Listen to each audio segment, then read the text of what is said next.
Welcome to the Connect studio. I'm Kelvin Ross, and today I'm joined by Yuliana Onishchuk from the Energy Act for Ukraine Foundation. Yuliana, welcome. Would you like to join me on stage? Hello. Thanks for joining today. Welcome. Would you like to Thank take a seat?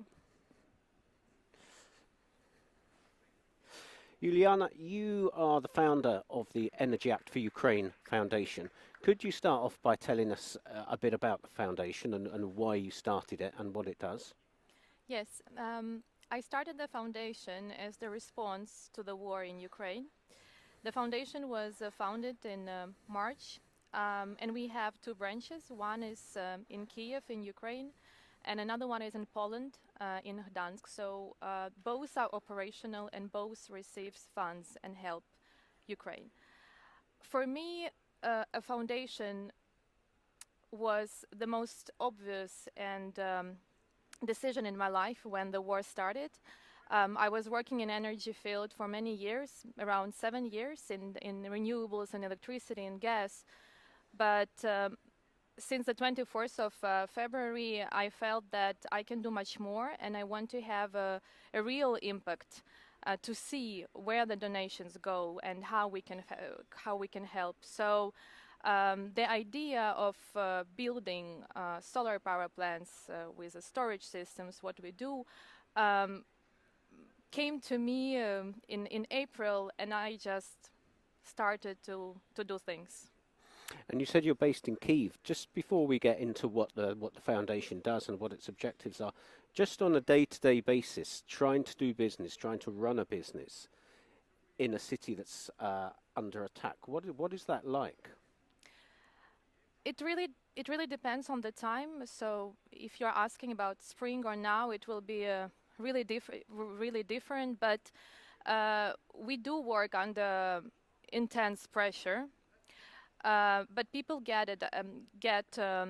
used to what's going on. So, but I can say that we all have a very strong motivation to keep going and to work. So exhaustion doesn't exist. It's true that there are sirens going on. You need to go to bomb shelter, but what we really need is the connection and electricity all the time to work. So. So now it's really hard to stay in Kyiv. I arrived 2 days ago here from Ukraine, and we need Starlinks and technologies and storage system, even for a team, just to keep working and keep, yeah. And part of the foundation's work is, what sort of projects are you working on? We have 3 main activities. The main mission is to ensure the electricity supply and ensure energy independence to social and critical infrastructure of Ukraine, and we are focused on schools and hospitals. We also constantly supply energy equipment, from generators to lanterns to mobile solar systems. A wide range of energy equipment. Whatever companies are ready to give us power banks, we take and we help civilians, doctors, hospitals, schools, local authorities. So now we are very focused on schools and hospitals, and I'm happy to be here and happy to say that just on Friday, 2 days ago, we launched our first project, which is a sunny school in Irpin city. The city is already unoccupied. It was heavily damaged in March because of the Russian attacks, and this school was damaged.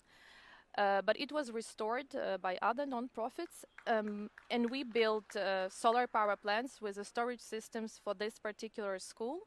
So 500 pupils are now going to this school. They're having offline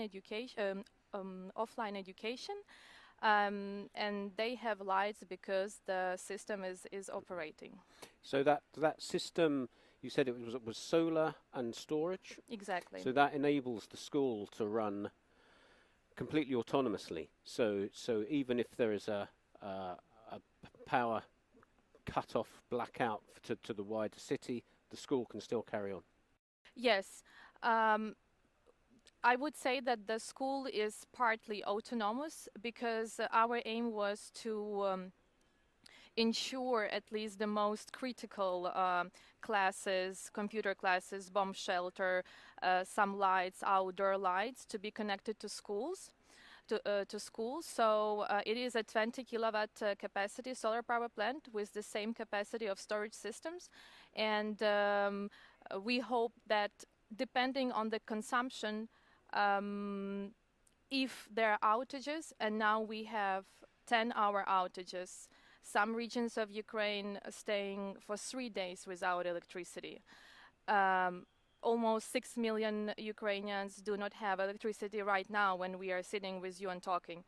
So we hope that depending on the consumption, the school will be able to have electricity up to 4 hours using the storage systems that we launched there. Hmm.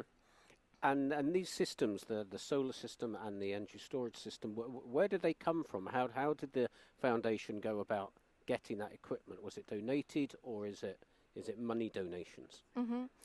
For this particular project, the donors from Germany, in particular our partner, it was a Solar Energy Association of Germany and its members.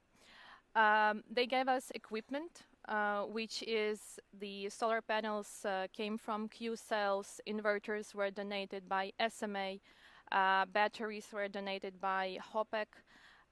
Also, IBS Solar provided us the materials, the transportations. BayWa RE gave us warehouse. So many partners were really participating there, but they were giving us equipment. So our job was to use the equipment in the way that system works. We were working together on the schemes. So basically, there are two options how companies can help. You can either give us the equipment according to the technical analysis that we also do with the engineering company in Ukraine, or you can help us financially, and then we will procure the systems and the equipment on our own and implement the project in Ukraine. So 2 ways. Hmm. And if companies want to do either of those things, presumably they just contact you. Yes, exactly. The companies can contact me. They also can go to our website, which is energyactua.com. They also can donate right on the website. People can donate to a specific project. We list them all. We do reportings on the website, or contact me. And we are very open to cooperation, of course. We have a very big goal. We want to make 100 RES for schools, and that was only the first one out of 100, so it's a lot of job ahead. And is there a time frame to try and fulfill those 100? Yes, so we as a team, we need the KPIs, everybody needs them. So we decided that we want to make 100 schools for the next 5 years. So we started now, and we hope that in 5 years we have even more than 100. Let's see. Mm. So you've done the first. Is the second already underway? Do you know what the second one will be? Yes, we know. It's ready to go. So we already know which equipment is needed. The school is waiting for donators. So we are looking right now for financial help or equipment. And there are even more. So we are constantly looking for schools and working with the local authorities to identify which school really needs such help. Because there are some type of criteria they undergo to select them. It's also not a very fast process, and we very carefully identify the needs, the possibility to build. The rooftop matters. A lot of things matters here. So answering your question, yes, there is another school that we have on the table, and and we can start the construction tomorrow as soon as we have equipment. And all of these schools incorporate solar. Um, why is it important to build renewables as the core pillar of the foundation? You know, I believe in renewables. I also have my own solar power plant, and my heart was always there. But and it's very important because as the founder, right, to keep believing in what you do. Um, but also for me, solar power, wind, renewables, the decentralized energy sources, it's also about independence. So it's not enough.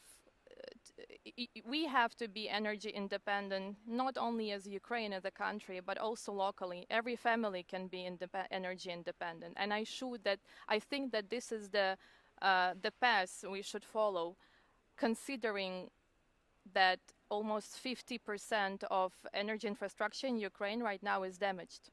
So the answer is to support Ukraine, is to support, priority is to support DSOs and TSOs, because they are facing huge challenges, because their stations, substations, they are attacked. So, and the system is centralized, right? So, I know, and according to the data, there is a huge scarcity of materials and equipment. So definitely, as we are here considering the utility companies that are here, we have to help DSO and DSOs and TSOs and TSO in Ukraine to have the materials to repair and do works.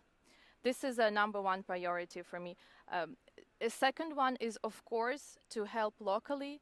If you would like to help a particular school or a particular hospital, you can do it by contacting us and be a part of this charitable actions. Hmm. And I read that as part of the project, you're also bringing into the school curriculum, into the giving the children lessons on Yes. renewable energy. Yes. So why is that important, and why did you decide to do it? And what is it that you're telling them? Um, I think that it's not enough only to build a solar power plant for school, because of course it's on the rooftop, they don't really see it, right? So for kids, they have electricity, and it's something that they get used to have. So the biggest value is in education, and I think that the war is happening because people are not enough educated, and um, they don't have the correct values. We have to learn how to care about nature, how to care about natural resources, to take care of each other. It's something that we keep talking about. But this is something that should be put into the heads of the kids while they're going to schools. And that's something which is not very developed in Ukraine. So the mission of our foundation is not only to build solar power plant for schools, but in each this school, we together with our partner, we develop a program which is a facultative lesson, webinars we can call them, and we as organization propose schools to have this 2 months education, and kids can join. They can see it online. They can also, sometimes we will go to schools to tell more about sustainability, renewable energy, and how this particular their solar power plant operate, so that they have more interest, so that maybe one of the kid got a dream to become an engineer. So this is the essence of our job and our work, right? So that's why we are doing this also. Well, Juliana, it was a pleasure having you here today. Thank you very much for travelling from Ukraine Thank you. to be in the Connect studio. We wish you all the very best with the foundation. Good luck with school number 2, and then even more luck for the other 98 and for the hospitals. Yes, let's hope the energy sector gets behind you with the donations of equipment and money. But thank you very much again for joining us today. Thank you. And don't forget, you can catch all the Connect interviews on enlit.world.